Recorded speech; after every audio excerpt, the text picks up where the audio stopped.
Hello, and welcome to the Kathleen Spracklin podcast. I am a woman on a mission to help you get the Zettelkasten of your dreams on your work table beside you.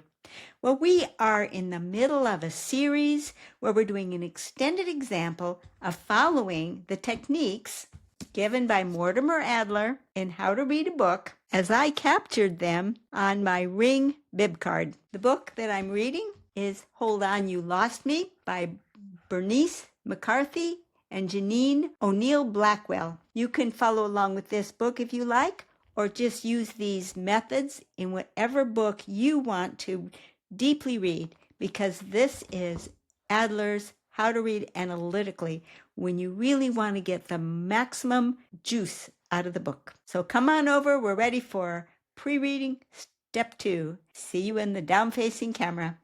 Okay, here's the bib card I prepared for the book.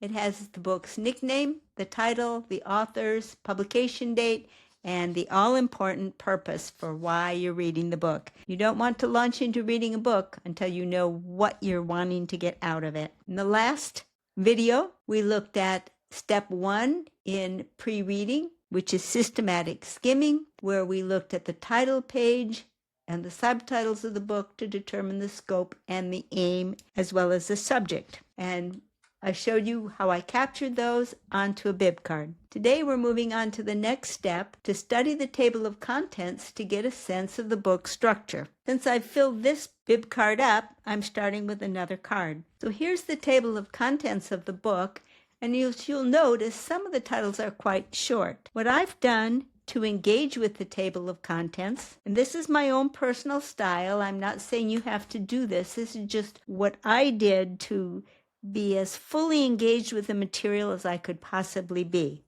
So what I did was I took each of the entries in the table of contents and I turned it into a tagline of what I hoped to get out of reading that section. So for example, the preface is on the learning process, and so I put, the preface will teach me about the learning process. I just wanted to convert it into something that relates to me, to engage me, to excite me, to get going. Similarly, each one, I converted it into a complete sentence that described what it was that was going to be in there. Now, some of the chapters, like this one, the learning cycle, chapter 2, that was a little vague for me. And I need to have a sense that I'm on top of something for me to be able to learn it well, for my learning style. So for me, that meant that I went over to the chapter. And I found I did that for most of the chapters, to skim through them really briefly to just get a feel for what was in the chapter. And so, for example, for this chapter on the learning cycle, I included there 4 keywords for what are the steps of the learning cycle, even though I would have probably chosen different keywords for those same 4 steps, but I'm picking theirs because I want to get used to the names they tend to prefer for them. And so on. For each of the entries in the table of contents, I related it to what I hope to get out of it. I even had to go to the second side for the last one about the authors. Then, to answer the question Adler suggested I pose to myself about the book structure, I looked through those lines that I had written, those taglines I'd written about what I hoped to get out of each chapter, and I broke the chapters down into those that talk about background, those that talk about the how-to, and those that are reference materials. Now, just a couple of things about bookkeeping. I added a paren 1 because I now have more than one card to go with my bib card, and the second card became paren 2 paren. I like to clip off the corner of my cards for the second card and beyond.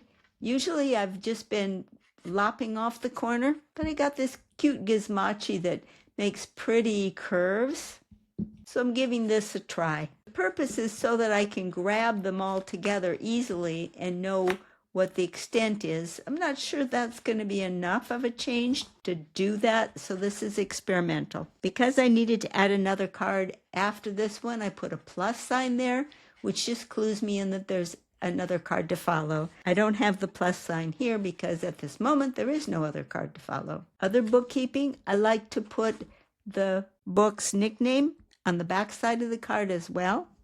But I had to get creative to do that for this one because I had used up all the space on the card. Okay, what did you think of that exercise? Did you like the idea of making a tagline for every chapter? That's certainly not something you have to do. It's something that helps me because I'm just so eager to learn everything I can about different learning styles so that I can do the best possible job in helping you get the Zettelkasten of your dreams on your work table. That means I have to understand the different learning styles that different people have so I can see if I can improve my presentation to help each and every one of you. So that's why I wanted to go to all that lengths. I'm not saying you have to, I'm just showing you what I did. On the back side of the card is where I actually completed Adler's assignment, where I outlined the structure of the book based on what I learned from the table of contents. So that's really all that's required in this step, and it really does help anchor me into all that this book has to offer, and it's really gotten me excited about reading this book. I hope the same exercise will work that magic for you as well, that you will be excited about tackling the book that you have decided to read analytically. Talk to you later. Bye-bye.